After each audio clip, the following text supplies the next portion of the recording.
ციცით, ბოლო ინფორმაციით სტიქიის შედეგად დაკარგულად ითვლება 33 ადამიანი, საიდანაც დღეს დილით განახლებული მონაცემებით ნაპოვნია 20 ადამიანის ცხედარი.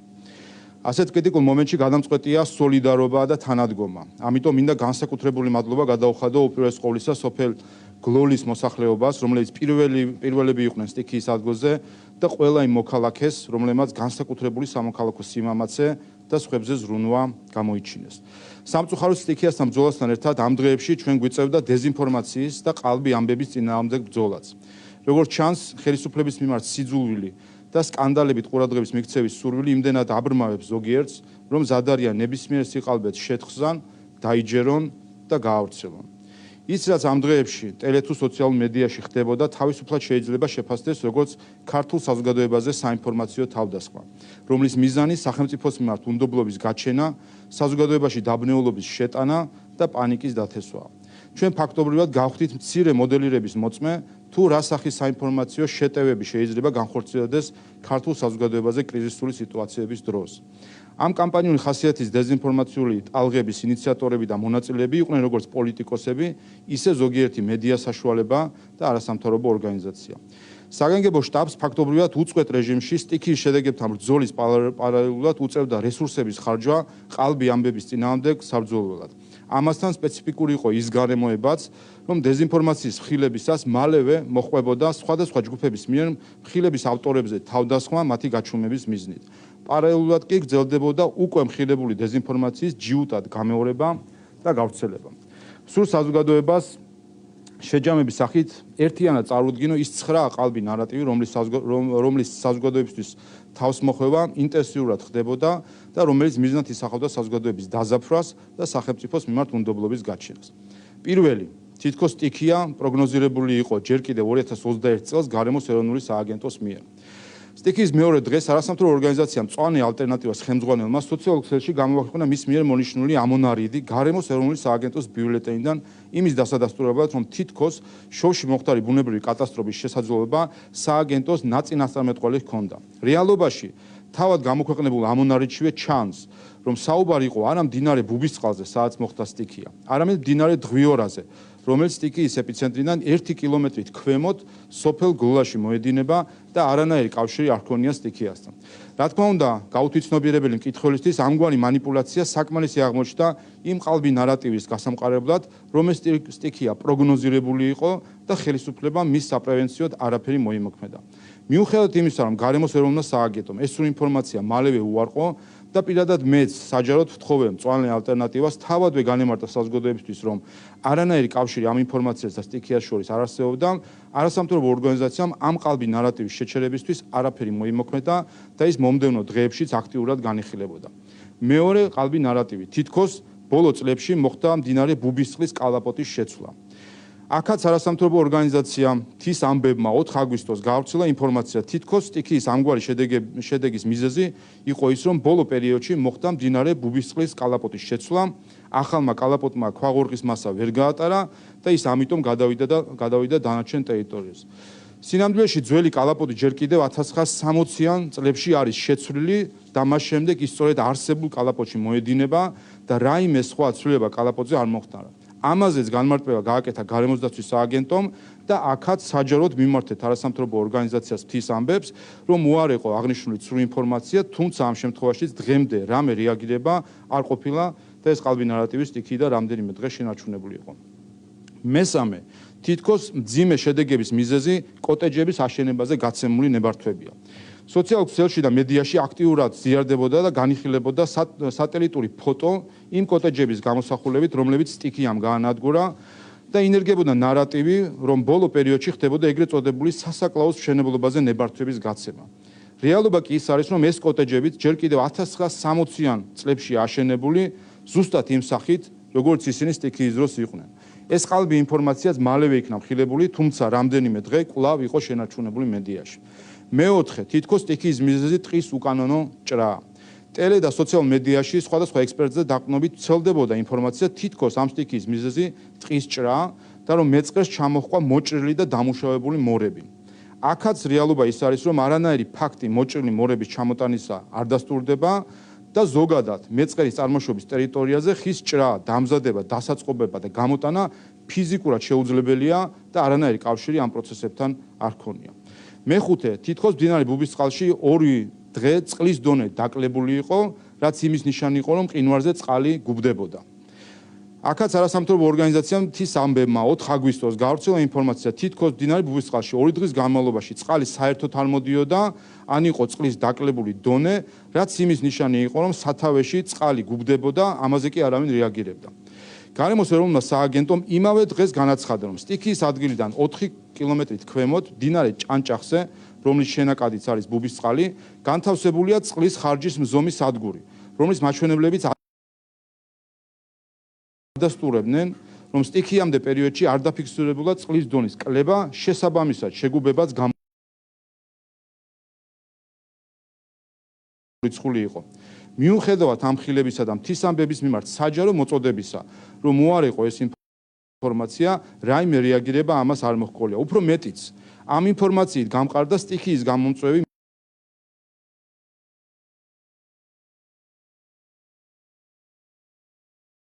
მიზეზის შესახებ მთავარი მცდარი ნარატივი, რომ თითქოს 2 დღის განმავლობაში ხდებოდა ეგრეთ წოდებული გლაციალური ტბის შეგუბება, რომელიც შესამჩნევი უნდა ყოფილიყო და არსებობდა საკმარისი დრო რეაგირებისთვის. ამ ვერსიას მაშინაც კი, როდესაც ის უარყოფილ იქნა სხვა დამოუკიდებელი ექსპერტების მიერ, აქტიურად არცელებდა ილიას სახელმწიფო უნივერსიტეტის დედამიწის შემსწავლელი მეცნიერებათა ინსტიტუტის ხელმძღვანელიც. მე-6 ვერტფენებთან დაკავშირებული საკითხი. დღემდე არ ჩერდება ყალბი ნარატივი ვერტფენების თემაზე. საგანგებო სიტუაციების მართვის სამსახურმა არაერთხელ განმარტა ვერტფენების გამოყენებასთან დაკავშირებით ყველა დეტალი, რომელიც კიდევ ერთხელ მინდა შევახსენო საზოგადოებას. კერძოდ, პირველი, 2 ვერტფრენი სტანდარტულ დროში იქნა მობილიზებული და არასრულ 3 საათში ისინი უკვე სტიქიის ზონაში იყვნენ. მეორე, ვერტფრენებს სტიქიის ზონაში დღის საათებში სამუშაოდ ჰქონდათ 3 საათი. შესაბამისად, მაშურებს ჰქონდათ საკმარისი დრო, რათა ვერტფრენებით სრულად დაეთვალიერებინათ სტიქიის ეპიცენტრი კურორტ-შოვის ტერიტორიაზე, რომლის სიგრძე არის დაახლოებით 1000 მეტრი, ხოლო სიგანე 270 მეტრი. და ამ დათვალიერებით გადაჩენილების აღმოჩენა იქნებოდა შესაძლებელი. შესაბამისად, მოხდა ვერტფრენების დათვალიერება ამ ტერიტორიის სრულად, ამასთანავე პირველივე წუთებიდან ვერტფრენების პარალელურად ისევე როგორც ღამის საათებში მაშველები იყენებდნენ დრონს, რომელიც აღჭურვილია სითბური სენსორით. მესამე, სტიქიის დღესვე მოხერხდა ვერტფრენის დასმა სასტუმრო Sunset შოვის წინ მდელოზე და ხას უსვა პირველივე დღეს მოხდა უშუალოდ სტიქიაში მოყოლილი ყველა პირის 70 ადამიანის ევაკუაცია. მეოთხე, პარალელურად მაშველებმა მოიძიეს დარჩენილი პირები, ვინც უშუალოდ სტიქიის ზონაში არ იყვნენ, თუმცა იმის გამო რომ სტიქია მოშალა გზა და ხიდი, მოწყვეტილი იყვნენ გარესამყაროს. ყველა ეს პირი მაშველებმა გადაიყვანეს სტიქიის საფრთხის მიღმა მდებარე ბანაკში, უზრუნველყვეს ყველა საჭიროებით, მთელი ღამე დარჩნენ მათთან და მეორე დღეს ბანაკში მყოფ სხვა პირებთან ერთად ვერტფრენით გადაიყვანეს ქალაქ ონში, ჯამში 140 ადამიანი. გარდა ვერტფრენებისა, უმოკლეს დროში მობილიზებული იქნა 100-მდე მძიმე და სხვა სახის ტექნიკა, მოეწყო ხიდი, გაიჭრა ჯამში დაახლოებით 2 კილომეტრის სიგრძის 2 სრულიად ახალი გზა. ძებნის სამუშაოებში ჩართული იყო 400 მაშველი, 200 ჯარისკაცი და 100-მდე პოლიციელი და რეინჯერი. საზოგადოება თავად ხედავდა თუ რა მასშტაბების სამუშაოები ტარდებოდა. მე-7, კახა კალაძის წინააღმდეგ წარმოებული დისკრედიტაციის კამპანია. განსაკუთრებით ამორალური იყო ნაციონალ მოძრაობის და მათი პროპაგანდისტების მხრიდან წარმოებული რამდენიმე დღიანი კამპანია კახა კალაძის მიმართ, რომლითაც ხან ამტკიცებდნენ თითქოს მხოლოდ მისი ოჯახის წევრები გამოიყვანა ვერტფრენმა სტიქიის ზონიდან და სხვები მიატოვა, ხან კი იმას ამტკიცებდნენ, რომ კახა კალაძემ წინასწარ იცოდა სტიქიის შესახებ და მისი ოჯახი წინასწარ განარიდა ეპიცენტრს. კამპანიის წარმოებლები იქამდეც კი მივიდნენ, რომ ითხოვდნენ სტიქიისგან დაზარალებული სასტუმროდან კამერების ჩანაწერების წარმოდგენას მტკიცებულების სახით, რაც საბოლოო ჯამში მოხდა კიდეც. მხოლოდ ამის შემდეგ ნაციონალ მოძრაობის პროპაგანდისტების მხრიდან გამოჩნდა მაღალმორალისტური სტატუსები ამ ყალბი ნარატივის მიუღებლობის შესახებ, მაგრამ ეს მოხდა მხოლოდ მას შემდეგ, რაც ყველა სპეკულაცია ვიდეო მტკიცებულების გამოეცალა საფუძველი. მერვე, თითქოს დაკარგულების ოჯახების წევრების მიმართ სახელმწიფო ყურადღებას არ იჩენდა. 5 აგვისტოს თისამემა Facebook-ის საკუთარ გვერდზე გამოაქვეყნა ფოტო განმარტებით, რომ ამ ფოტოზე წინა ფონზე ჩანს მამაკაცი, რომელიც შვილს ეძებს. რამდენიმე დღეა ხელისუფლების წარმომადგენლებთან შეხვედრას ცდილობს, მას კი არავინ ხვდება. ფოტოს უკანა ფონზე კი ჩანან ხელისუფლების წარმომადგენლები, რომლებიც ერთმანეთთან ბჭობენ. ამ ფოტოს გადაღებამდე რამდენიმე წამით ადრე, პირადად მე დიდი ხნის განმავლობაში ვესაუბრებოდი ამ მამაკაცს.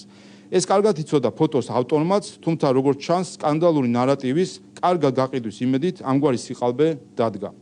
მიუხედავად იმისა, რომ მე პირადად საჯაროდ გამოეხმაურეთ თის ამბებს და ვთხოვე ამ ყალბი ამბის გვერდიდან აღება, რაიმე რეაგირება ამას არ მოჰყოლია. ეს დეзинფორმაცია დღემდე განთავსებულია მათ გვერდზე.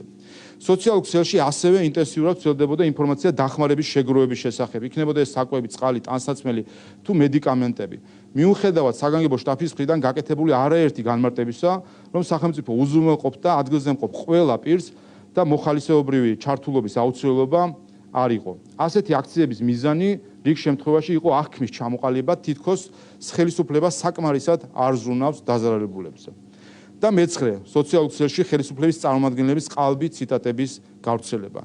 განსაკუთრებით თვალსაჩინო იყო ამ პერიოდში სოციალურ ქსელში ორკესტრირებულად გამოქვეყნებული და გაზიარებული ხელისუფლების წარმომადგენლების, მათ შორის ირაკლი კობახიძის, მამუკა მდინარაძის, ვახტანგ გომელაურის ყალბი ციტატები, რომლებიც მიზანი მათ მიმართ მკითხველებში მტრული განწყობის გამოწვევა იყო. აღსანიშნავია, რომ არც ერთ ამ ყალბ ციტატას არ გამოეხმაურა ეგრეთ წოდებული ფაქტების შემოწმელი პროექტები, იქნება ეს ფექტ-ჩეკი თუ მითების დეტექტორი და მხოლოდ მას შემდეგ, რაც ჩვენს მხრიდან მოხდა ამის ხილება, მას შემდეგ მხოლოდ მათ საკუთარ ვებგვერდზე ამხილეს ეს ყალბი ციტატები. აღსანიშნავია, რომ უპრეცედენტო მასშტაბის დეзинფორმაციული შტურმს არ გამოეხმაურნენ ის არასამთავრობო ორგანიზაციები, რომელიც სწორედ დეзинფორმაციის წინააღმდეგ ბრძოლის პროექტებს ახორციელებენ. პირიქით, დეзинფორმაციის ხილების საპასუხოდ სწორედ იმ NGO-ებმა, რომელსაც ეს დეзинფორმაცია უნდა ემხილათ, მამხილებლების წინააღმდეგ მადისკრედიტებელი კამპანია დაიწყეს და ისინი თავდასხმაში დაადანაშაულეს. მე არაერთხელ მისაუბრია იმ ღირებულებით კრიზისზე, რომელიც არასამთავრობო ორგანიზაციების ნაწილში არსებობს, რომელიც არა საზოგადოებრივი ინტერესების მსახურებას, არამედ კორპორატივისტული მიზნების დაცვას გულისხმობს. ამ დღეებში ქართულმა საზოგადოებამ ეს კრიზისი სრული მასშტაბით იხილა. ბრიფინგის ბოლოს მინდა კიდევ ერთხელ განსაკუთრებული მადლობა გადაუხადო სამაშველო სამძებრო ღონისძიებებში ჩართულ თითოეულ მაშველს, ჯარისკაცს, პოლიციელს, რეინჯერს, ექიმს, სპეცტექნიკის ოპერატორს და მოხალისეს იმ პროფესიონალიზმისთვის და დაუზოგავი ენერგიისთვის, რომელსაც ისინი მიუხედავად ამგვარი დეзинფორმაციული ტალღისა იჩენენ. ქართველი ხალხი აფასებს თქვენს თავდაუზოგავ შრომას. მადლობა.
უპირესკოლისა ამ რეზოლუციით, რომელსაც ხარი დაუჭირა ევროსაბჭოში ნაციონალურმა მოძრაობამ, მაშინ ამ რეზოლუციაში წერია, რომ 2008 წლის 7 აგვისტოს ქართულმა მხარემ დაიწყო ომის ახალი ფაზა, ან ასე ვთქვათ, ამ შეერეული კონფლიქტის ახალი ფაზა და ამით მათ ხარი დაუჭირეს ქართული ჯარის დადანაშაულებას ომის განახლებაში და ამიტომაც საზოგადოებასთვის დამალული იყო დიდი ხნის განმავლობაში, თუმცა ესეც გაირკვა და ყველამ კარგად იცის. რაც შეეხება მტკიცებას, იყო ამ ჩანაწერის ინიციატორი რუსეთი თუ იყო სხვა, მით უფრო უარესი.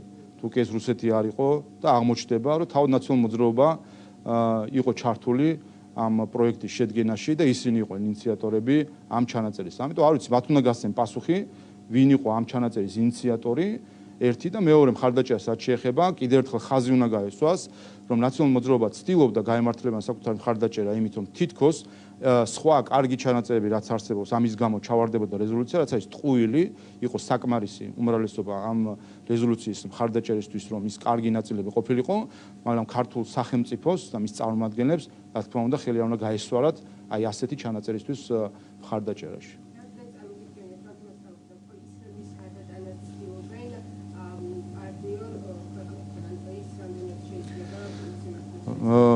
შესაძლებელია, ამიტომაც ვამბობ, რომ მათი თავარი არგუმენტი, რომ თავი ემართლებინათ იყო ის, რომ იქ იყო სხვა ჩანაწერები, რომელიც იყო კარგი საქართველოსთვის, მაგრამ თავს ზემოთ ძალა არ იყო და ამ ჩანაწერს ვერაფერი უქნეს და რომ არ ჩავარდნილიყო ის კარგი ჩანაწერები, ამიტომ დაუჭერეს მხარი, რაც არის ტყუილი, დადასტურებული ტყუილი არის, რომ იყო საკმარისი მხარდამჭერი იმისთვის, რომ მაშინ ქართულ დელეგაციას დაეტოვებინა დარბაზი და არ მიიღო მონაწილეობა საქართველოს მიმართ მოღალატეობრივი რეზოლუციის მიღებაში.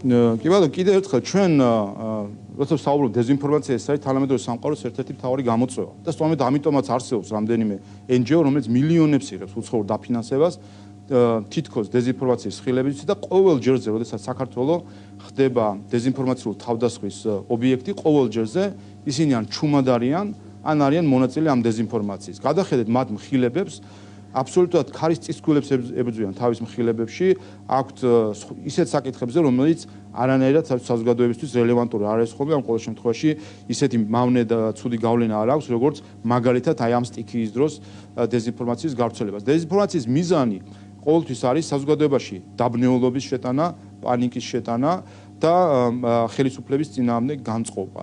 და რა თქმა უნდა, როცა ხედავთ, რომ ამ დროს ნაცვლად იმისა, რომ ეს დეზინფორმაცია ამხილონ უფრო უარეს საკეთებენ პირიქით ეს არასამთავრობო ორგანიზაციები, გუშინ ერთ-ერთი ჯგუფი არასამთავრობო ორგანიზაციებისა გამოეხმაურა ჩვენს მიერ მხილებებს და ეს შეაფასა როგორც თავდასხმა მედიაზე თუ არასამთავრობო ორგანიზაციაზე, ანუ რა გამოდის, ესე იგი, ტყუილი ეს არის სიტყვის თავისუფლება და ტყუილის მხილება ეს არის თავდასხმა და სწორედ ეს არის, როცა მე ვსაუბრობ ღირებულებით კრიზისზე, რომელიც რომ ზოგიერთ NGO-ს აქვს. ტყუილი არანაირად არ არის დაცული გამოხატვის თავისუფლებით და სწორედ ამიტომაც მნიშვნელოვანი არის ტყუილის მხილება და სწორედ ამიტომაც მნიშვნელოვანი არის, რომ ეს კორპორატივიზმი, რომელიც არსებობს არასამთავრობო სექტორში, რამდენიმე დომინანტური NGO, რომელიც დომინირებს სხვა NGO-ებზე და აქვს რაღაც შეკრული კორპორატივისტული ჯგუფი, რომელიც ცდილობს, რომ ყოველ ჯერზე, როდესაც არის სიმართლით მხილება, ყოველ ჯერზე შეტევას მამხილებელზე. გაიხსენეთ თუნდაც 2020 წლის არჩევნები და ის ვედის მაშინ თავგადასავალი, მაშინაც ზუსტად ასე ვამხედით და მაშინაც ზუსტად გვაბრალებდნენ, რომ ეს იყო თავდასხმა არასამთავრობო ორგანიზაციაზე და სხვა ნებისმიერი კრიზისული მომენტი, როდესაც ეს ეგრეთ წოდებული ფაქტების შემოწმებელი პროექტები კიდევ ერთხელ, რომელიც მილიონებს ხარჯავენ უცხოურ დაფინანსებას საქართველოს ვითომ საქართველოს საკეთილდღეო და სინამდვილეში ეს არის წყალში გადაყრილი ფული უცხოელი გადასახადის გადამხდელებისა და ნაცვლად იმისა, რომ ამ საქმით იყვნენ დაკავებული, ერთი რომ ამ დროს არიან დააკვირდით ნებისმიერ კრიზისულ მომენტს, ამ დროს არიან ყოველთვის ჩუმად, მათ შეგახსენებთ, რომ არ უმხელიათ არც ერთი ყალბი ასე ბრალდება საქართველოს წინააღმდეგ სანქციების გვერდის ავლის შესახებ. იცით რომ თქვენ პარტია დროას ლიდერი გამორიჩეოდა განსაკუთრებით ამ თემებზე ბრიფინგებით, რამდენიმე ბრიფინგია ჩატარებული, არც ერთი, ხავს უსვავ, არც ერთი ასეთი დაბრალება გვერდისავლისა ამ NGO-ებს, რომელიც მილიონებს იღებენ თითქოს ამ საქმისთვის, არ უმხელიათ არც ერთი ასეთი დაბრალება და ეს აჩვენებს კიდევ ერთხელ, რომ ისინი არა საზოგადოების სახელით ან მის საკეთილდღეოდ მუშაობენ, არამედ საკუთარი კორპორატივისტული ინტერესებით.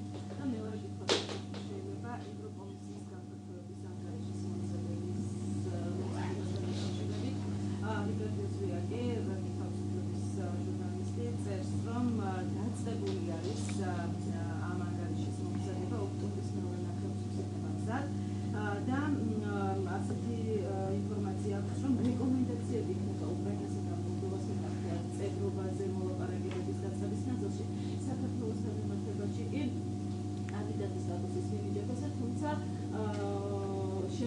წევრობისთვის მოლაპარაკება რომ დაიწყოს, ამას კიდევ დამატებითი შესრულება და ვაბოლოების აღება დაეკისრება ქვეყანას. გამოლოდინი თქვენ. კი ბატონო, ნახოთ უპირესკოლისა თქვენ იცით რომ რაც შეეხება სამართლიან გადაწყვეტილებას შეიძლება იყოს მხოლოდ ერთადერთი რომ საქართველოს უნდა იყოს იგივე დონეზე სადაც არის უკრაინა და მოლდოვა. თუ დღეს მათ აქვს კანდიდატის სტატუსი, საქართველოსაც უნდა ქონდეს კანდიდატის სტატუსი, თუ კი მათთან გაიხსნება მოლაპარაკება, საქართველოსთანაც უნდა გაიხსნას მოლაპარაკება. ეს იქნებოდა სამართლიანი გადაწყვეტილება დაფუძნებული ობიექტურ კრიტერიუმებზე, შეფასებებზე, რომელიც თავად ევროკომისიამ წელს იანვარში წარმოადგინა. რაც შეეხება უსამართლო გადაწყვეტილების შესაძლებლობას, ეს რა თქმა უნდა არსებობს, შარშან ივნისში ჩვენ ვნახეთ ესეთი უსამართლო გადაწყვეტილება, როდესაც სამეულში ლიდერი საქართველოს დაიჩაგრა და სამეულის ბოლოში მყოფი თუ საქართველოს უკან მყოფი ქვეყნებს მიეცათ სტატუსი კანდიდატის, ხოლო ლიდერს არა. ასე რომ ახლა ვნახოთ, მე იმედი მაქვს რომ იქნება სამართლიანი გადაწყვეტილება და კიდევ ერთხელ ერთადერთი სამართლიანი გადაწყვეტილება ეს არის იგივე დონეზე დაყენება საქართველოსი, სადაც იქნებიან იმ მომენტში უკრაინა და მოლდოვა, სხვა შეიძლება უბრალოდ ვისაუბროთ უსამართლო გადაწყვეტილების რა დონე შეიძლება არსებობს. რაც შეეხება საქართველოს, ჩვენ რეკომენდაციებთან დაკავშირებით ერთი რომ ვნახეთ პროგრესი, მეორე ჩვენ ვართ გვაქვს კომუნიკაცია ევროკომისიასთან და სხვადასხვა მის დანაყოფებთან რეკომენდაციების დარჩენილ ნაწილთან დაკავშირებით, ასე რომ მე იმედი მაქვს რომ ამ შემთხვევაში ევროკომისიას ექნება სამართლიანი რეკომენდაცია, ხოლო ევროპულ საბჭოს სამართლიანი გადაწყვეტილება. ეს არის ერთ-ერთი მოლოდინი, რაც შეიძლება ჩვენ გქონდეს, იმიტომ რომ არ შეიძლება უკვე ესე საწუწუნოდ გაუხადონ ქართულ ხალხს, რომელიც კიდევ ერთხელ ლიდერი არის ამ სამ ქვეყანას შორის, ყველა ობიექტური შეფასებით არის ლიდერი და არ შეიძლება ასეთი უსამართლობა ხალხის მიმართ, რომ საწუწუნო გაუხადონ კანდიდატის სტატუსი, რომელიც თავისი არსით არის მართალია მნიშვნელოვანი პოლიტიკური ნაბიჯი, მაგრამ შინაარსობრივად ეს ჯერ არ არის ის, რაც ჩვენ საბოლოო ჯამში გვინდა, გულისხმობ მოლაპარაკებების დაწყებას და შემდეგ წევრობას.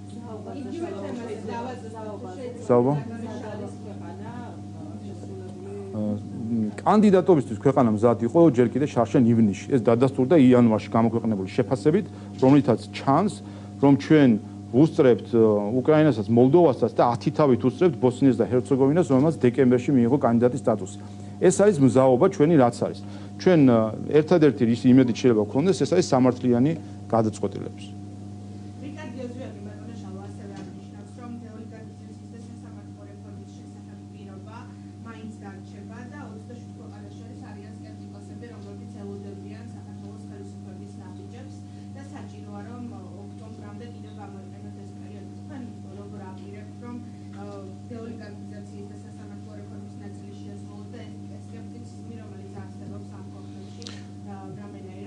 უპირესკოთებსა მე ჟურნალისტის მოსაზრებებს ახლა ვერ გამოვეხმაურები, ჩვენ კონტაქტი და ურთიერთობა გვაქვს ოფიციალურ დონეზე, შესაბამის სტრუქტურებთან იქნება ეს ევროკავშირი თუ სხვა ქვეყნები, ამიტომ არ ვიცი ის რა ინფორმაციებს ფლობს ან საიდან ფლობს, მაგრამ რაც შეეხება კიდევ ერთხელ ევროკავშირის გადაწყვეტილებას და მის წევრი ქვეყნების გადაწყვეტილებას, თავისთავად ჩვენ ერთი რომ ობიექტურად საქართველოს მიმართ იქნა მიღებული უსამართლო გადაწყვეტილება შარშან ივნისს, ლიდერი ქვეყანა დაიჩაგრა. ახლა საქმე იმაში არის ევროკავშირი ამ შემთხვევაში დაჩაგრავს თუ არა ლიდერს და მიიღებს უსამართლო გადაწყვეტილებას თუ მიიღებს სამართლიან გადაწყვეტილებას.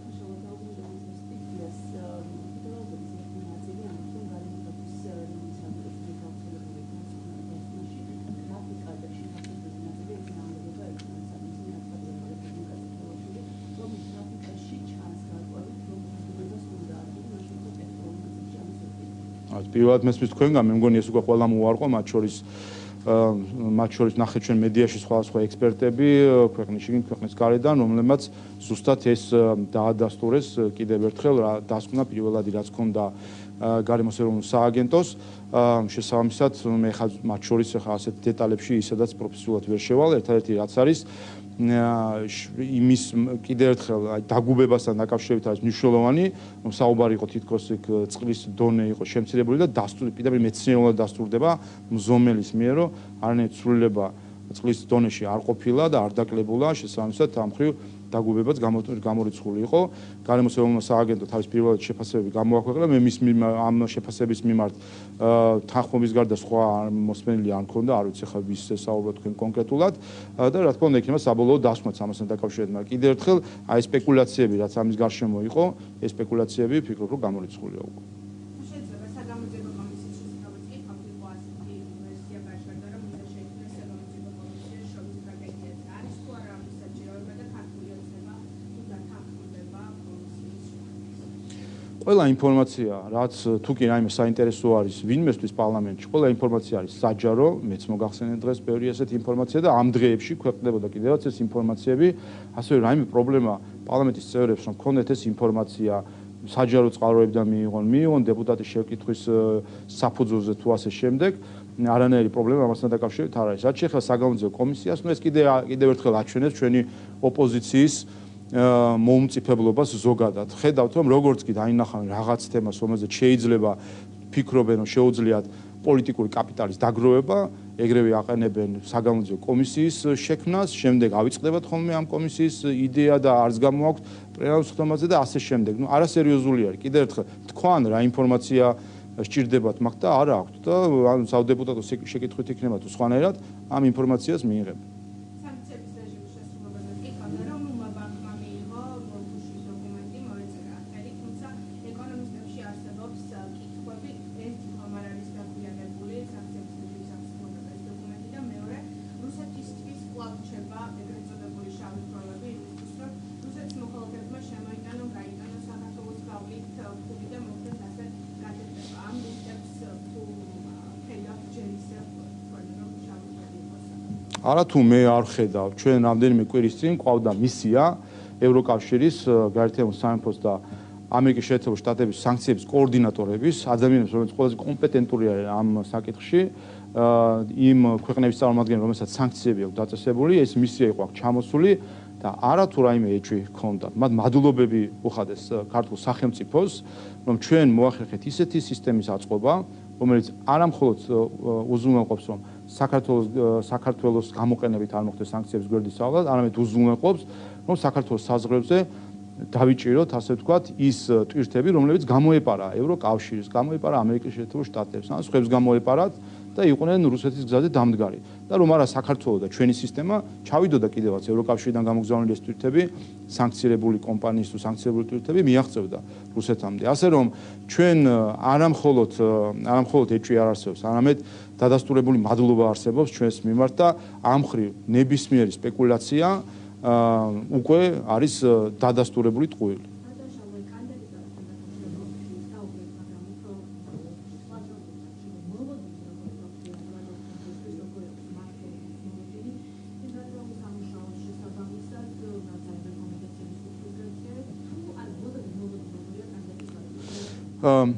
მოლოდინი არის ასეთი, რომ ჩვენ კიდევ ერთხელ შარშან ივნისშიც ობიექტური პარამეტრებით და კრიტერიუმებით, რომლითაც უნდა ფასდებოდეს და მიიღებოდეს გადაწყვეტილება, შარშან ივნისშიც საქართველოს იმსახურებდა კანდიდატის სტატუსს. მაგრამ შარშან ივნისშიც იქნა სხვანაირი გადაწყვეტილება მიღებული, ვინაიდან ამ გადაწყვეტილებას გარდა ობიექტური გაზომვადი მხარისა აქვს ასევე სუბიექტური პოლიტიკური ნაწილი, რომელიც სწორედ გულისხმობს, რომ გადაწყვეტილება მიიღება 27 ქვეყნის მიერ პოლიტიკური მოსაზრებებიდან გამომდინარე. ამის განჭვრეტა არის რთული, თუ რა პოლიტიკურ გადაწყვეტილებას მიიღებს, მათ შორის როცა საუბრობთ განწყობებზე, სამწუხაროდ არიან, რა თქმა უნდა, სკეპტიკოსები, რომლებიც განსაკუთრებით ხედავთ ჩვენ მიხეილ სააკაშვილთან მათ კავშირებს და აქედან გამომდინარე ვნახეთ მათ შორის გარკვეული დეზინფორმაციული ტალღები სხვადასხვა მხრიდან, რომელიც შეეხებოდა მიხეილ სააკაშვილის მიმართ მოპყრობის სხვადასხვა ასპექტებს, ასე ვთქვათ. ამიტომ ნახოთ, მე იმედი მაქვს, რომ ყველა გადააბიჯებს თავის პარტიულ კავშირებს თუ ასე შემდეგ, გულისხმობ ევროკავშირის წევრ ქვეყნებს და მიიღებენ ობიექტურ გადაწყვეტილებას დაყრდნობით იმ ისეთ გადაწყვეტილებას, რომელიც ეკადრება ევროპას და ევროპას ეკადრება მხოლოდ ერთადერთი გადაწყვეტილება, ეს უნდა იყოს ობიექტური სამართლიანი გადაწყვეტილება. უსამართლო გადაწყვეტილება და დაჩაგვრა ლიდერისა, ეს არ ეკადრება ევროპას. მადლობა.